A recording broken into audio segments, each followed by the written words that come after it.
খুব অল্প সময়ে অল্প উপকরণ দিয়ে তৈরি করে 1 মাস পর্যন্ত রেখে খাওয়া যাবে এমন একটা নাস্তার রেসিপি আজকে আপনাদের সাথে শেয়ার করব। সো হাই এভরিওয়ান, সবাইকে আসসালামু আলাইকুম। কেমন আছেন সবাই?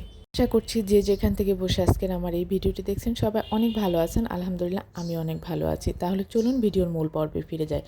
নাস্তাটি তৈরি করার জন্য এখানে প্রথমে আমি 2 টিস্পুন চিনি নিয়েছি আর এতে হাফ কাপ পরিমাণ পানি দিয়ে ভালোভাবে মিশিয়ে নিতে হবে যতক্ষণ পর্যন্ত চিনিটা গলে না যায়।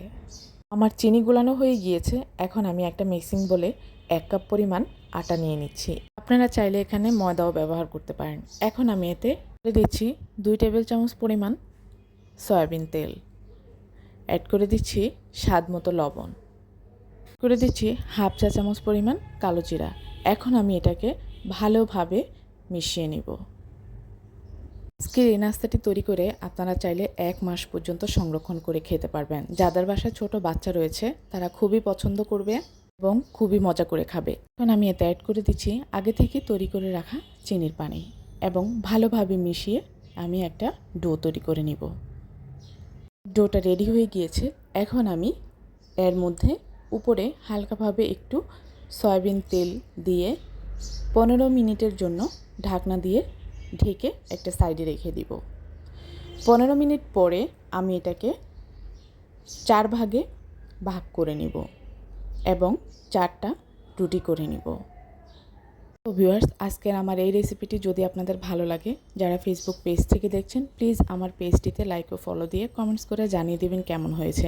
আর যারা ইউটিউব চ্যানেল থেকে দেখছেন প্লিজ আমার চ্যানেলটি সাবস্ক্রাইব করে পাশে থাকা বেল আইকনটি ক্লিক করে রাখবেন, যাতে করে পরবর্তী সময়ে আমি যে কোনো ধরনের ভিডিও আপলোড করব সাথে সাথে আপনারা নোটিফিকেশান পেয়ে যাবেন। এখানে আমার রুটি বেলা হয়ে গিয়েছে। এখন আমি একে এক করে 4টা রুটি বেলে নেব। একটা রুটি রেখে আমি এতে সামান্য পরিমাণ তেল দিয়ে উপরে আবার আরেকটা রুটি দিয়ে দিব। সমানভাবে রুটিটা দেওয়ার চেষ্টা করবেন, তাহলে নাস্তার শেপটা সুন্দর আসবে। এখন আমি এটাকে সামান্য পরিমাণ বেলে নিব যাতে করে অপর রুটির সাথে লেগে যায়। আবারও সামান্য পরিমাণ তেল দিয়ে নিব। এইভাবে আমি তেল অ্যাপ্লাই করব এবং রুটিগুলো দিয়ে ভালোভাবে 4টা রুটি একসাথে করে নিব।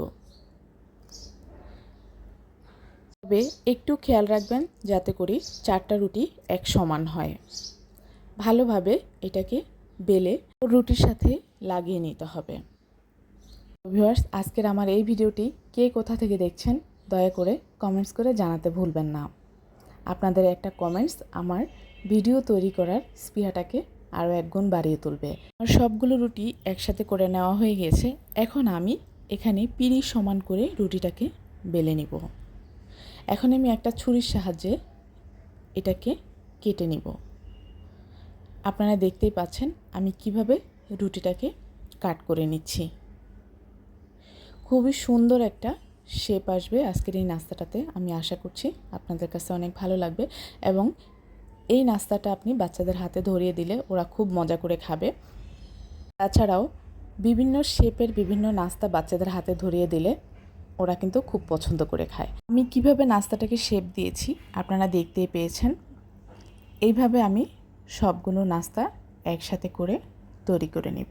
আমি বেশিরভাগ সময় চেষ্টা করি বাচ্চাদের হাতে একটু ভিন্ন ধরনের নাস্তা ধরিয়ে দিতে, করে এরা খুব খুশিও হয় এবং খুব পছন্দ করে খায়। আমার সবগুলো নাস্তা তৈরি করা হয়ে গিয়েছে। এখন আমি এগুলোকে ভাজতে চলে যাব। আপনারা দেখতেই পাচ্ছেন কত সুন্দর করে আমি নাস্তাগুলোকে শেপ দিয়ে তৈরি করে নিয়েছি। এখন আমি চুলায় একটা কড়াই বসিয়ে দিয়ে এতে পরিমাণ মতো তেল দিয়ে দিব। পর্যায়ে চুলার জালটা মিডিয়াম হিটে রেখে আমি নাস্তাগুলোকে দিয়ে দিব। যখনই তেল ভালোভাবে গরম হয়ে যাবে আমি চুলার জাল একটু লো করে দিব। তাতে করে নাস্তাগুলোর সুন্দর একটা কালার আসবে এবং ভালোভাবে ক্রিস্পি হবে। এপিট ওপিট করে নাস্তাগুলোকে ভেজে নেব। যখনই গোল্ডেন ব্রাউন কালার আসবে আমি নাস্তাগুলোকে তুলে পরিবেশন করব। আমার নাস্তাগুলো তৈরি করা হয়ে গিয়েছে। এখন চলে যাচ্ছি পরিবেশনে। অনেক সুন্দর একটা কালার এসেছে এবং খেতেও দুর্দান্ত স্বাদের হয়েছে। আপনারা যারা এই রেসিপিটি কখনোই করেননি একবার হলেও বাসায় তৈরি করার অনুরোধ থাকবে। ভিডিওটি ভালো লাগলে অবশ্যই লাইক কমেন্টস শেয়ার দিতে ভুলবেন না। আজ এই পর্যন্তই। সবাই ভালো থাকবেন। আল্লাহ হাফেজ।